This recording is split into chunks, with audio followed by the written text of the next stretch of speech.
कविता जी जोधपुर से। राधा वल्लभ श्री हरिवंश गुरुजी। गुरुजी, यदि स्वरूप प्राप्ति हो जाती है तो हमें भगवान का आनंद कैसे प्राप्त होगा? क्योंकि कल स्वरूप किसी में कल किस कल किसी सखी ने भी पूछा था, मोक्ष सुख का क्या सुख है, भगवान के दर्शन होते तब कैसा लगता है। अब ये बच्चों वाली बातें हैं। अच्छा, हम एक सीधी बात कहते हैं। आपको गुलाब जामुन पाया, आपसे पूछा कैसा लगता है, बोले मीठा लगता है। नहीं, कैसा मीठा लगता है? नहीं, बहुत मीठा लगता है। नहीं, कैसा बहुत मीठा होता है? तो तीसरा उत्तर आपका होगा कि आप खा के देख लीजिए। होगा ना? एक पार्थिव वस्तु के सुख का आप वर्णन नहीं कर सकते, फिर चिदानंद भगवान के सुख का कैसे वर्णन किया? वो तो आप अनुभव गम में भजे, आप चलो उस मार्ग में और उसका अनुभव कीजिए तो खुद पता चले। और उसमें बहुत बढ़िया लगता है, बड़ा आनंद आता है। तो कैसा बढ़िया लगता है, कैसा आनंद आता है? नहीं, बहुत बढ़िया लगता है, बस इसके आगे कुछ बोल ही नहीं सकता और क्या बोल सके, क्योंकि अनुभव गम में बात है। क्यों? महाराज जी वो कहते हैं कि अब इस पथ पे चलेंगे तो खुद ही कृष्ण स्वरूप भगवत स्वरूप होके रह जाएंगे, तो हमें भगवान का आनंद कैसे मिलेगा? हम ही भगवान बन जाएंगे तो भगवान का आनंद कैसे लेंगे? बात ऐसी नहीं है, उसको समझो। बात ऐसी नहीं कि हम स्वयं भगवान बन जाते हैं, ऐसा नहीं होता।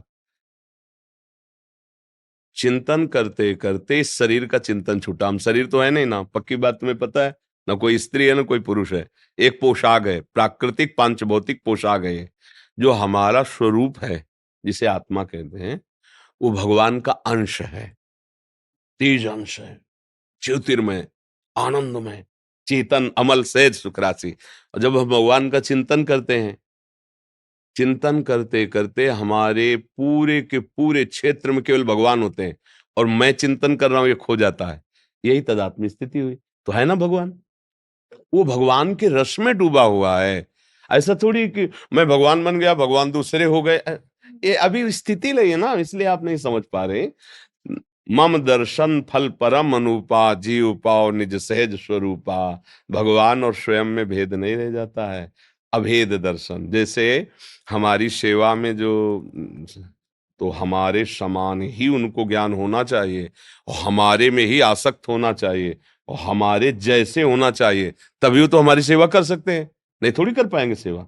अच्छा, जो हमारे जैसे हमारे समान है तो सेवा का उनको आनंद मिल रहा है और प्रभुमय है। और जैसे हमारा नाम है प्रियाजू की शरण में, ऐसे इन सबका नाम प्रियाजू की शरण में। मतलब इतना हम में और इनमें इतना अंतर नहीं है। अगर आप सच्ची श्रद्धा रखते हो तो आप कहोगे कि ये गुरु स्वरूप ही है, क्योंकि ये गुरु के निरंतर सानिध्य में रह के सेवा करते हैं। तो मेरी दृष्टि में गुरुदेव और इनमें कोई फर्क नहीं। वही भाषा हम बोलते हैं, भक्त और भगवान में किंचन मात्र अंतर नहीं है, क्योंकि वो भगवत स्वरूप हो गया है। जब कोई भगवान की नित्य सेवा में जाता है तो भगवान का स्वरूप होके ही जाता है। गीध ते देह तज धरि हरि रूपा। पर अब क्या है कि बहुत छोटी बुद्धि है तो वहां तक पहुंच नहीं पा रही। तो लगता है जब मैं भगवान बन जाऊंगा तो भगवान का कैसे आनंद। दादाजी जी, तो जब मन बुद्धि नहीं होंगे हमारे पास, तो उनका आनंद कैसे प्राप्त? ये प्राकृतिक मन बुद्धि अभी तक जो पार्थिव चिंतन करते हैं, इनका नाश होता है और यही चिदानंद हो जाते हैं। समझ रही ना? देखो, जैसे पीला कपड़ा है तो ये सूत ही ना। रंग पड़ गया तो पीला हो गया, लाल पड़ गया तो लाल हो गया। मुख्य है क्या? सूत ही है ना। था मुख्य भगवान ही सब रूपों में है। एको हम बहुत श्यामा, भगवान ही सब रूपों में बने हुए हैं। अब हमने उसमें रंग डाला, दास्य भाव, वो दास बन गया। सख्य भाव, वो सखा बन गया।